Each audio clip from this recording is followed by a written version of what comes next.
Assalamualaikum warahmatullahi wabarakatuh.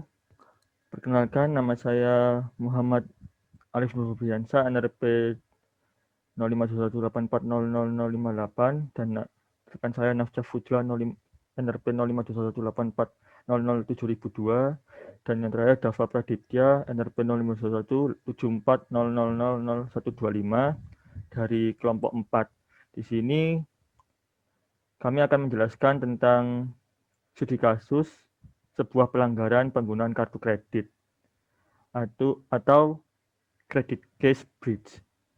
Lanjut. Di sini kasus ini akan memberikan kita gambaran tentang arsitektur database dan beberapa detail kerja bisnis serta keamanannya. Yang pertama adalah subjek yang terlibat. Di sini yang pertama ada Taylor and Swift, yaitu sebuah retail pusat pembelanjaan. Jika dibayangkan di Indonesia ini sama halnya seperti Matahari. Kemudian yang kedua ada Grassroots Bank, adalah sebuah bank clearing yang bekerja sama dengan Taylor and Swift untuk sebuah private label credit card. Oke, lanjut ke permasalahan. Di sini permasalahan dimulai ketika Grassroots Bank mendapatkan banyak komplain dari pengguna dari private label credit card Taylor and Swift mengenai biaya tagihan ASI yang keluar dari kartu kredit mereka. CEO Grassroots John Howard menelpon CEO Taylor and Swift Leslie Outwood untuk memberikan daftar pengaduan pengguna. Kemudian Leslie Outwood memberitahu masalah tersebut ke CSO Taylor and Swift Bob Seal. CSO itu adalah Chief Security Officer. Kemudian di sini Bob Seal merekrut tim BSI. Yang pertama ada Fraser McDonald, seorang analis arsitektur sistem, analisis kerentanan, dan Lola Douglas, seorang pakar keamanan yang berpengalaman.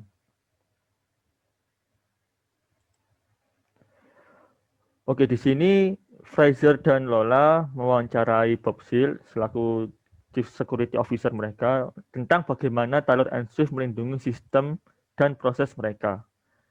Taylor and Swift lulus audit PCI DSS eksternal yang menunjukkan sistem mereka sesuai dengan standar industri PCI DSS untuk melindungi kartu kredit. Apa itu PCI DSS? PCI DSS adalah singkatan dari Payment Card Industry Data Security Standard, yaitu sebuah standar keamanan data pemegang kartu kredit, baik kartu kredit, ATM, debit, maupun e-money. PCI DSS ini dipelopori dan didirikan oleh 5 jaringan pembayaran internasional, yaitu American Express, Discover, JCB, Mastercard, dan Visa.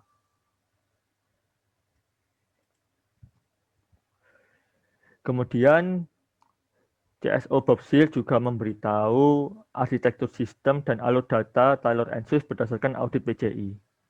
Di sini, ini adalah gambarnya.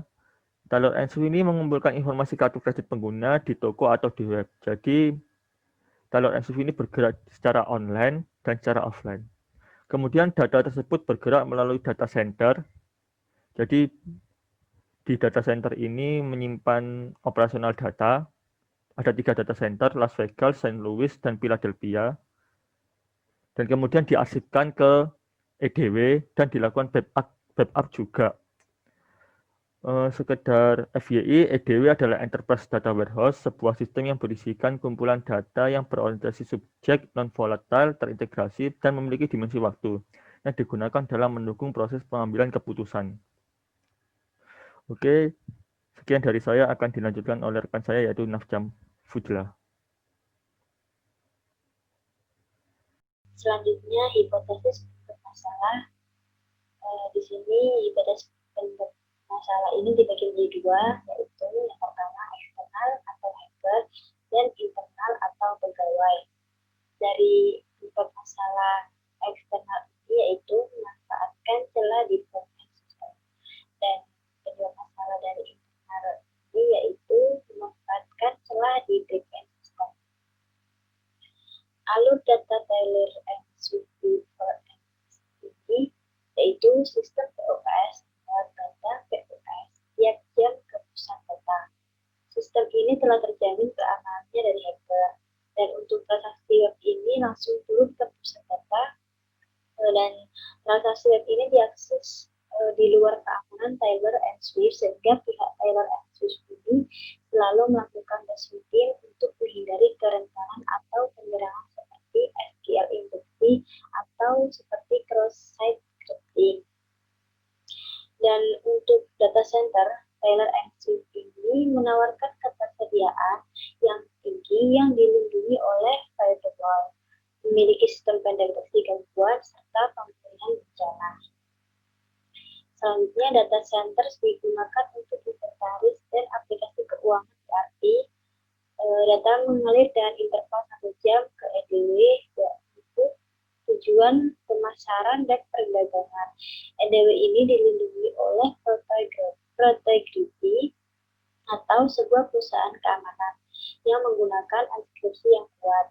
Protegrity ini membantu security officer dalam mengatur kebijakan akses, audit, dan monitoring aktivitas yang terjadi di EDW dan mereka juga mencatat semua upaya yang tidak sah untuk mengakses data yang sensitif. Detail kebijakan keamanan data Protegrity yang pertama yaitu apa data sensitif yang perlu dilindungi. Taylor & Swift ini perlu melindungi informasi sensitif kartu kredit saat mengalir di seluruh perusahaan mulai dari akuisisi hingga penghapusan. Yang kedua, siapa yang seharusnya memiliki akses ke data sensitif dan siapa yang tidak. Petugas keamanan dapat mengatur kebijakan. Di Taylor & Swift ini hanya 2 direktur keamanan yang memiliki akses ke informasi setiap saat. Orang lain memiliki akses terbatas seperti yang didefinisikan dalam kebijakan. Dan yang ketiga, bagaimana cara melindungi data yang sensitif? Taylor & Swift ini melindungi informasi data sensitif menggunakan enkripsi kuat dari Protegrity Data Security Platform. Pembagian tugas investigasi ini dibagi menjadi 2, yaitu mengurus back-end system dan mengurus front-end system. Hasil investigasi front-end system ini adalah semua sistem terdeteksi bersih tanpa gangguan, tidak ada transaksi yang gagal, dan data dilindungi melalui titik di mana data transaksi dipindahkan ke data center. Transaksi pada POS ini di-backup setiap jam 2, dan untuk transaksi web tidak ada indikasi dilakukan hacking. Selanjutnya, hasil investigasi back-end system yaitu sistem back-end terdeteksi bersih tanpa gangguan. Tidak ada gangguan eksternal data center. EDW juga dilindungi oleh Protegrity yang menggunakan enkripsi yang sangat kuat. Frazier menemukan bahwa kontrol kebijakan Protegrity yang awalnya dibuat tidak berubah, tidak ada celah keamanan di sana. Karena tidak menemukan pelanggaran, tim BSI melakukan cek terhadap sistem log dan backup di masing-masing data center. Menjalankan Protegrity Detail Report di bagian kolom nomor kartu kredit. Frazier menjalankan Protegrity Detail Report pada elemen data. Dalam elemen data nomor kartu kredit ditemukan kejanggalan penurunan aktivitas audit dalam beberapa waktu terakhir.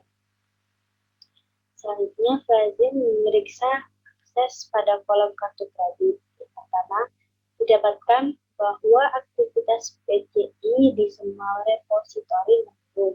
Yang kedua, setelah menggali lebih dalam, terlihat bahwa laporan aktivitas audit keamanan SQL Server di data center menurun hingga untuk angka 0. Jadi selanjutnya akan dijelaskan oleh saya Dava Pradiptya, yaitu selanjutnya itu di sini ada lanjutan permasalahannya adalah menjalankan Protegrity Detail Report di bagian kolom nomor kartu kredit.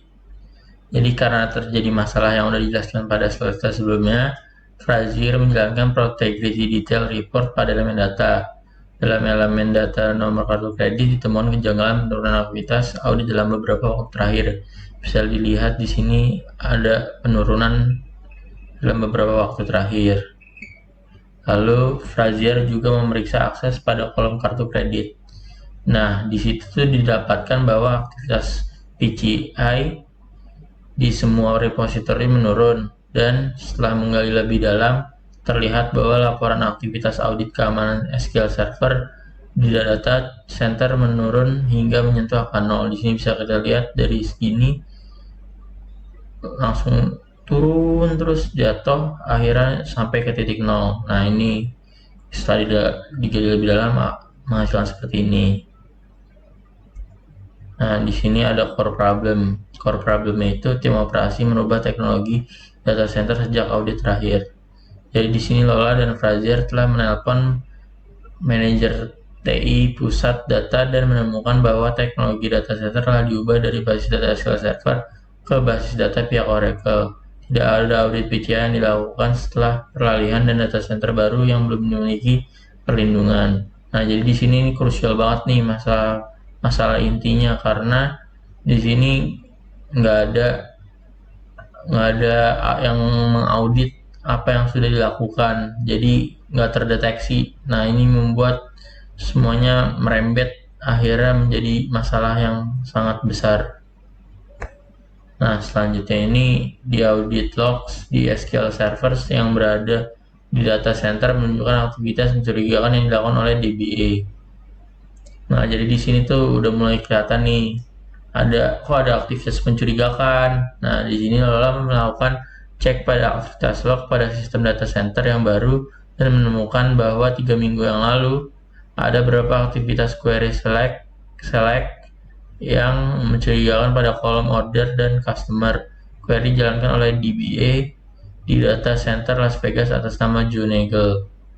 Sini bisa dilihat nih, Joe Nagel, Oracle, order, select from order, select from customer, select from transaction. Nah, di sini nih mulai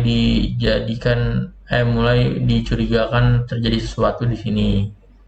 Lanjut. Jadi records dari query DB dengan list yang ada cocok dengan data pelanggan yang komplain. Nah, jadi setelah tadi ada yang di list ada Joe Nagel yang tadi tersangka tadi, lalu di sini juga list yang ada cocok dengan data pelanggan yang komplain. Jadi di sini tuh Frazier menjalankan query untuk join 500 record yang berisi transaksi kartu kredit pelanggan. Semua pelanggan yang kartu kreditnya telah dibobol menunjukkan aktivitas kecurangan di database yang tidak terlindungi. Semuanya terbukti cocok.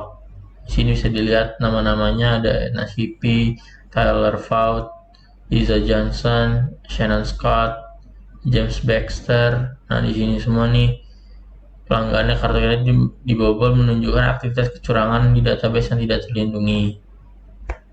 Lalu pelakunya itu adalah Joe Nagel atau DBA.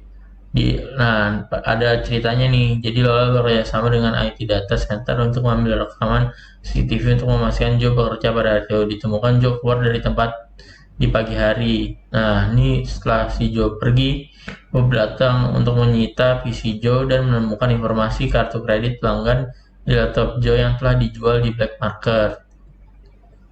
Nah, dari hasil investigasi dengan Joe Nagel, pembeli dari black market berpikir mereka tidak akan tertangkap oleh penyelidik jika mereka melakukan transaksi kurang dari $100. Bisa lihat biaya dari masing-masing pengguna tidak ada yang melebihi $100 nih di sini nih, udah dimerahin. Lanjut. Nah, jadi di sini solusinya dari solusi untuk customer dan Taylor dan Swift yaitu segera melakukan telepon langsung. 1. Untuk mereka yang sudah komplain, 2. Untuk mereka yang mungkin memiliki masalah, seperti mengirim surat ke pelanggan berisi kartu kredit baru, permintaan yang berlimpah, dan kupon gratis. Melakukan follow up. Yang technical itu install Protectgrity to protect the Oracle data center. Jadi install Protectgrity untuk melindungi Oracle data center, kan tadi udah diganti dari SQL Server ke Oracle Data Center. Nah, habis itu juga melakukan audit PCI lagi secara menyeluruh. Harus dilakukan audit PCI dari apa yang udah kita lakukan. Sekian dari saya, kurang lebihnya mohon maaf. Wassalamualaikum warahmatullahi wabarakatuh.